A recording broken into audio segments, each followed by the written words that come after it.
Hello everyone, আমি মিষ্টি কুমড়োটাকে একটু গ্রেট করে নিলাম, একটু গাজর গ্রেট করে নিলাম, দুটোই অল্প অল্প করে গ্রেট করেছি। এদিকে চিড়ে নিয়েছি, চিড়ে বা পোহা ভালো করে নর্মাল জলে ধুয়ে নিয়ে 2-3 বার। এদিকে কড়াই বসিয়েছি, তেল দিয়ে দিলাম। এদিকে পেঁয়াজ, রসুন কুচি আর লঙ্কা কুচি এদিকে তেলের মধ্যে দিয়ে এদিকে গাজর আর মিষ্টি কুমড়োর গ্রেট করা দিয়ে দিলাম, একটু হিং দিয়ে দিলাম, একটু সামান্য আদা কুচি, আর এদিকে আমচুর পাউডার দিয়ে দিলাম, একটু শুকনো লঙ্কা, একটা ছোট আলু বয়েল করা মিশিয়ে দিয়ে ভালো করে নেড়ে কারি পাতা দিয়ে নামিয়ে নিলাম।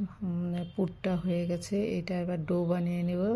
চিড়েটাকে ভালো করে মেখে নিয়ে দেখুন হয়ে গেছে। এবার একটু এর মধ্যে আচারের তেল মিশিয়ে দিচ্ছি, আচার এটাতে আরও বেশি টেস্টি হবে।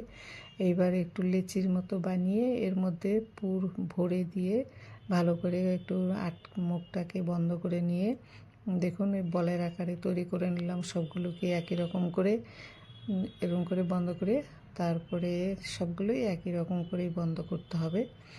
বন্ধ করা হয়ে গেল। এদিকে কড়াই তাওয়াটা আমার গরম হয়ে গেছে, তেল ব্রাশ করে নিলাম। এবার একটা একটা করে মিডিয়াম আছে আমি তাওয়ার মধ্যে দিয়ে দিলাম, দিয়ে তেল ব্রাশ করে দেব উপর থেকে। সবটাই সুন্দর করে একটু ব্রাশ করে দিতে হবে তেল। এইবার তেল ব্রাশ করা হয়ে গেল আমার, এবারে ঢাকনা দিয়ে ঢেকে দিলাম। আঁচটাকে কমিয়ে কমিয়ে আরাম করে ভাজতে হবে। এবার এখন একটা একটা করে উল্টে পাল্টে ভেজে নিতে হবে সুন্দর করে। এখন সবই প্রায় হয়ে গেল, এই যে আর ভাজতে ভাজতে খুব সুন্দর শক্ত হয়ে গেছে। এটা কিন্তু দারুণ অসাধারণ খেতে হয় গরম গরম। দেখুন হয়ে গেছে আমার রেডি। এদিকে একটু বাটিতে আমি কাসুন্দি দিয়ে দিলাম, আর টমেটো সস রাখা আছে, যে যেমন ভালোবাসে খেতে পারেন। খুবই ভালো লাগে। ভালো লাগলে লাইক, শেয়ার, কমেন্ট, সাবস্ক্রাইব করতে ভুলবেন না। এরকম করে